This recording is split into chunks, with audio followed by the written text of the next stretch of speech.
Kjo është njëra nga 5 xhamitë e Ohrit të cilët gjatë gjithë javës qëndrojnë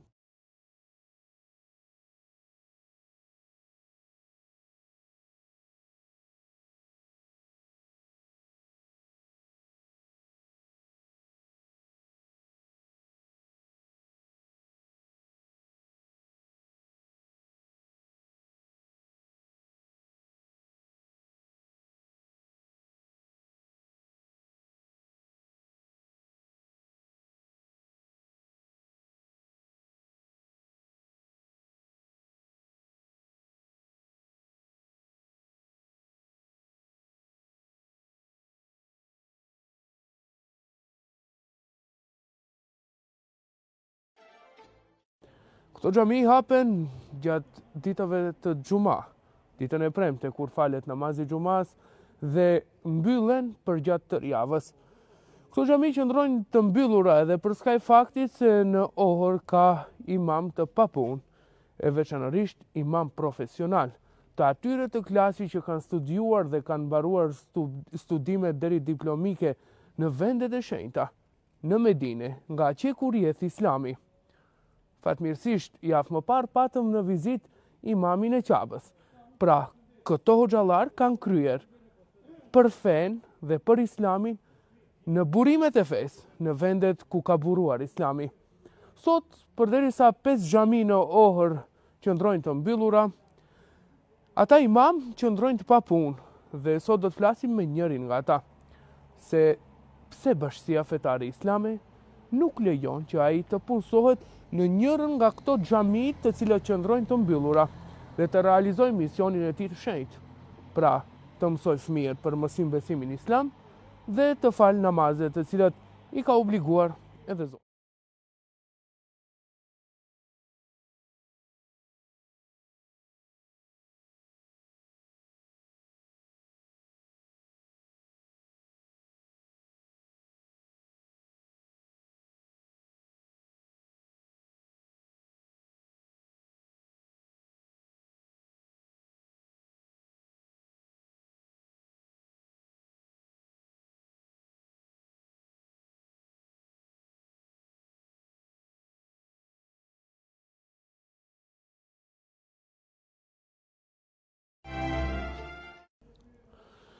Për Bashkinë Fetare Islame dhe për Miftininë e Ohrit, si duket diploma e Fakultetit të Hadithit në Medine?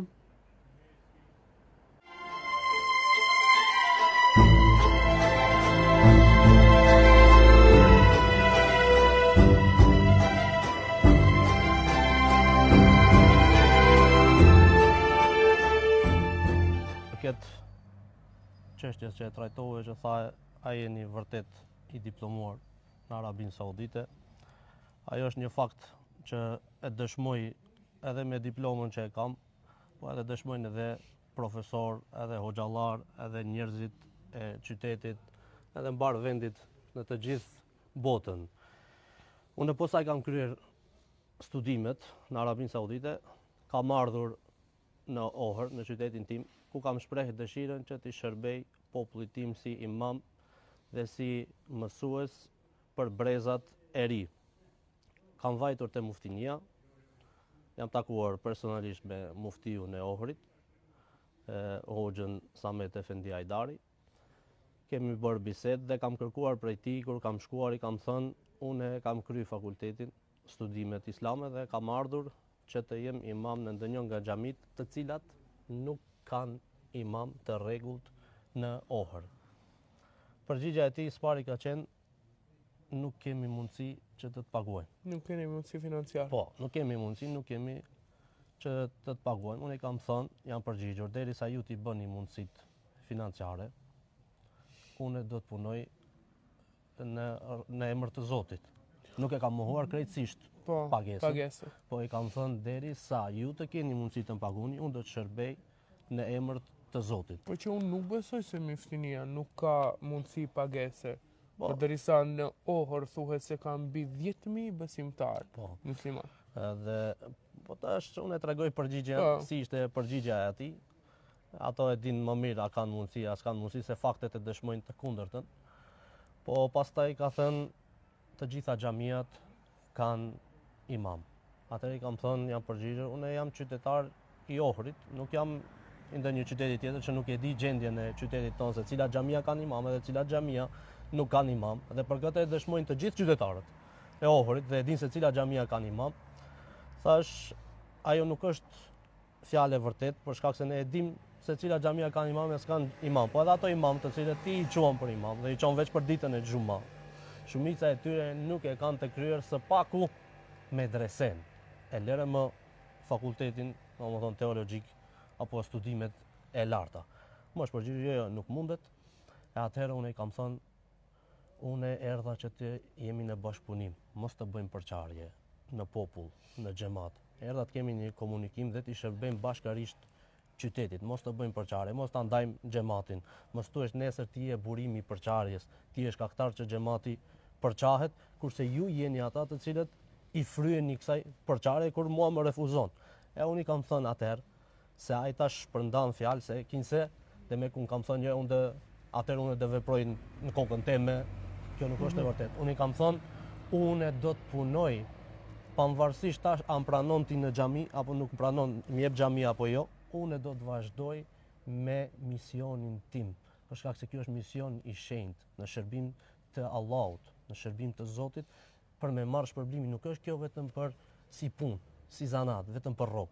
Jo, kjo është shërbim me mision, me shpirt që bëhet. Edhe unë i kam thonë do të veproj, pa marrë parasysh atash, a këtu në qytet, a dikun tjetër, unë e kam për të punuar për hir të Zotit dhe nuk do të ndalem.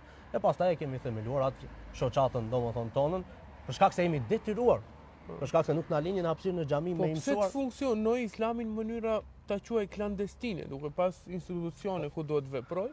Domethënë miftinia e Ohrit në një farë formë ose tjetër lejon që Islami të mësohet në mënyrë klandestine, duke krijuar organizata dhe shoqata të ndryshme, në vend që fëmijët ose xhamati të inkuadrojnë në xhami, po edhe juve si njerëz, se besoj se kam mbi 5 vite është fakulteti në Medinë, sa e di unë, 5 apo 6 vite. 6 vite. 6 vite. Edhe ju të cilët e keni kryer atje, kur ktheheni këtu edhe ju keni nevojë për inkuadrim në bashkëjetesë me besimtarët musliman.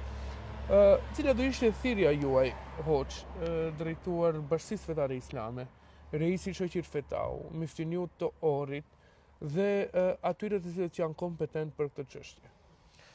Unë e potencoj, siç që e potencoj tash publikisht, u kam potencuar edhe atyre, domethënë në fshehtësi, në bisedat tona, ju kam thënë se unë jam për bashkëpunim, edhe jam për ta shtrit dorën dhe të shërbejmë këtij institucioni të shenjtë, Bashkisë Fetare Islame në Republikën e Maqedonisë së Veriut, të shërbejmë me mirësi, me bashkëpunim dhe mirëkuptim, pa përçarje, pa pas nevoje për të ngritur tensione dhe armiqësi mes njerëzve, mes muslimanëve, pa marrë parasysh se cilit komuniteti i takojnë ata, a janë shqiptar, a janë turq, a janë egjiptian, po edhe a janë bashkë qytetarët tonë Maqedonës, t'ju shërbejmë të gjithëve me mirësi dhe dashamirësi.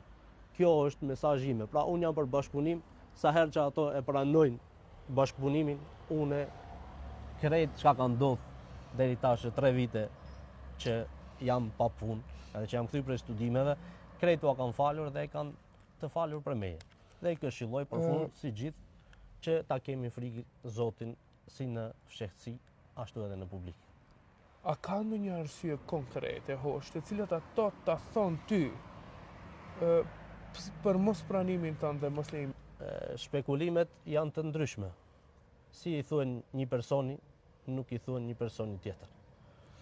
Mirë po, ne kemi kërkuar prej tyre që të na japin ndonjë dokument zyrtar me shkrim, pasi që kemi bërë, cilat janë arsyet, le t'i potencohen në letër se për shkak të kësaj arsye nuk e i dëshiruar në muftinin e Ohrit apo në Bashkinë Fetare Islame. Por fatkeqësisht kështu përgjigje ende deri më sot nuk kemi marrë. Edhe pse kemi kërkuar edhe për Reisi takim me to. Ka refuzuar vazhdimisht. 2-3 muaj kam kërkuar takim, jo sot, jo nesër, nuk mundem jam i zënë. Dhe në fund ta arrita ta bëj një kërkesë në Bashkinë Islame për imam, për të emëruar, ku edhe e cila u archivua. në Bashkinë Fetare Islame dhe po pres përgjigje ende që 3 muaj asnjë përgjigje nuk kanë dhënë, domethënë deklaratë me shkrim se cilat janë arsyet konkrete të refuzimit. Unë e di dhe normal, edhe pse kjo nuk do të kishte kuptim si pyetje nëse vërtet e njohi Islamin, domethënë se në raste të shumta pyetjet janë a do e praktikosh Islamin ashtu siç e praktikojmë ne. Teoretikisht kjo pyetje për mua, edhe pse po ta bëj tani, nuk mban për shkak se si kush e ka mënyrën e vetë të praktikuarit dhe të besimit në një fe. Po ti, se ti hedhim këtë spekulimet, Islamin, do e praktikosh ashtu si e praktikojnë muslimanët e Ohrit? Unë ju kam çor atyre përgjigje dhe kam thënë se sa i përket mënyrës së praktikimit Islam, unë do ta praktikoj Islamin sipas medhebit Hanefi, siç edhe është besimi i shumicës së qytetarëve tonë këtu. Çdo send që shkruhet dhe vërtetohet në medhebin Hanefi, jo atyre që mendojnë ato. Ajo që çdo send që shkruhet dhe ka bazë në medhebin Hanefi, unë jam i pari që do ta praktikoj. Për shkak se edhe medhebi Abu Hanifës, rahimahullahu taala, dhe Imam Shafiut, Imam Ahmed ibn Hanbal dhe Imam Malikut, të gjithë kanë qenë ehlu sunna wal jamaa. Vetëm se mënyra e praktikimit, sipas dispozitave dhe kuptimit të argumenteve, ka ndryshuar praktika e formave të Islamit, praktikës islame, ama esencën e kanë të gjithë të njëjtë. Esencën, prandaj edhe unë kam thënë që unë jam për ta praktikuar medhebin e Hanefi ashtu si gjithë popullata që e praktikon, ama çdo send që është Hanefi. Qytetari Islamit duhet të ishte institucioni i fundit në të cilën do duhet të kishte kësi lloj mospajtimësh. Sidoqë të jetë. Arsyet e Hoxhës dhe deklaratën e tij dëgjuam. Mendoj se është e rrugës ne të shkojmë në myftininë e Ohrit. Të nderuar shikues, nga intervista me imamin, zoti Sabotini, kemi ardhur në myftininë e Ohrit për të biseduar se ku është problematika. Fatkeqësisht, duke i uruar shërim shpejt miftiu i Ohrit, pas ka disa takime, disa probleme shëndetësore, i cili është në Shkup sot dhe nuk pati mundësi të na prestu. Me mua është sekretari i miftinisë Ohrit, zotri Gazment Hoda. Zotri Gazment, faleminderit që na pritet në miftininë. Faleminderit për prezencën tuaj. Problematika e tillë me zotri Sabotin Zeqirin, i cili na ka treguar se njëherët as dokumentet nuk janë pranuar një kërkesë e ty për të qenë imam.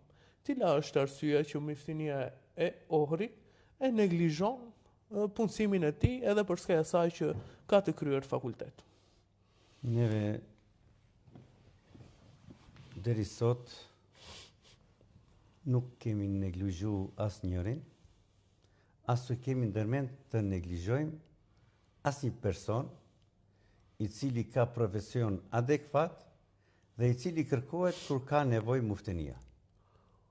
Kur thua kur ka nevojë miftinia, nuk ka nevojë miftinia për imam? Për momentin, të gjithë xhamit i kanë personat të cilët i plotësojnë xhamit për shërbime fetare. Në xhamin ku ishim une sot, të cilën qytetarët do e shohin në video, nuk thirrje ezani drekës. I binte që ajo xhami ishte mbyllur me dri. A i bie kjo që ajo xhami nuk ka imam? Ajo xhami ka imam, ka imam të rregullt, të rregullt. Imam i rregullt në xhami ka kry shkollën e mesme me dresen, më falni pak se... Jo, kur thua i rregullt, nuk mund ta marr këtë i rregullt se xhamia ishte mbyllur me dri. Personin të cilin e kemi caktu aty të krye obligim fetar, e kemi caktu mund për periudha të ndryshme kohore. Do me thënë, për ju për shkote namazit? Për ne, ai imam është i rregullt dhe është përgjegjës për atë xhami. Ajo xhami funksionon. Si funksionon, mbyllur ishte? Ajo xhami funksionon vetëm për faljen e xhumave dhe muajin e Ramazanit. Dhe ne dëshirojmë të dimë arsyeën e vërtet. Po arsyeja e vërtet s'ka tjetër arsye. Po. Ne Bunjamin Zibën, Presim që ai të kryej Ju e fakultet. prisni, Ai po është i derisa të regjistruar. kryej fakultet. Ai është i regjistruar. Po pse derisa të kryej Pa nuk fakultet? është kjo një farllojnë ndimese që ja bëjmë neve personi, Ai mund studenti të që ja jetë- të studiojë? Po, ju mund t'i bëni ndimes të jetë muezin, por jo imam. Po Për jo, shkak se jo, edhe jo, feja ka rregulla Po të deri dje caktuara. kishim nevojë neve deri dje kishim nevojë për imam Po të sot kryej. ka. E po sot i thomë ai Bunjamin, po ti jo, shko te nuk shtëpia mund- se neve kemi një Po imam pse dhe po ja vjesot. mohoni të drejtën një njeriu të Po shkolluar? ti vije koha do ta punësojmë. Kur? Kur ti vije Po koha? pse Kur s'ja që- pranoni kur kërkesën t'ket në nevojë Muftini? Kur të ketë nevojë muftenia që Okej. të cilet një vend pune, ka mundësi. Po pse edhe s'ja ta punojmë. kërkon, s'ja pranoni kërkesën në Muftini? Kërkesa e tij me shkrim nuk është pranuar në Muftinin e Ohrit, sa ai Kërkesë dëshiron me imam. shkrim? Po. Me dokument, domethënë gjithçka të dokumentuar. Tani kemi ose këtu unë jam në një pozicion që nuk di, ose ju ma impononi një pozicion që unë e mos e di. Zotri Sabaudini, Po. këtu në Mufteni, erdhi ku prezentoi edhe muftiu dhe shumë bukur ju sqaru çështja e punësimit të nënpunësve fetar pranë kësaj muftenie. Po. A prish zotri Dhe Sabaudini në një zotri rregull? Sabaudini këtu nuk sa që do t'i dorëzoj unë dokumentacionin, po zotni Sabaudini, kur ju thanë këto fjalë që ne momentalisht nuk kemi vend pune, a ju çu me një ironi, duke na ignorun neve faktikisht, duke na thonë që ju vazhdoni kështu dhe unë do të vazhdoj në rrugën tim. Jo, dhe kjo është deklarata edhe zyrtare e Muftinisë së Ohrit se i përket rastit të zotërisë Zeqirit. Siç e thash edhe më parë, ne nuk ndalemi këtu, nga këtu do të drejtohemi për në Bashkinë Fetare Islame dhe do t'i drejtohemi Reisul Ulema, Shoqir Efendi Fetaj, për të dhënë edhe ai sigurisht versionin e tij se çka po ndodh në Muftinin e Ohrit. Faleminderit.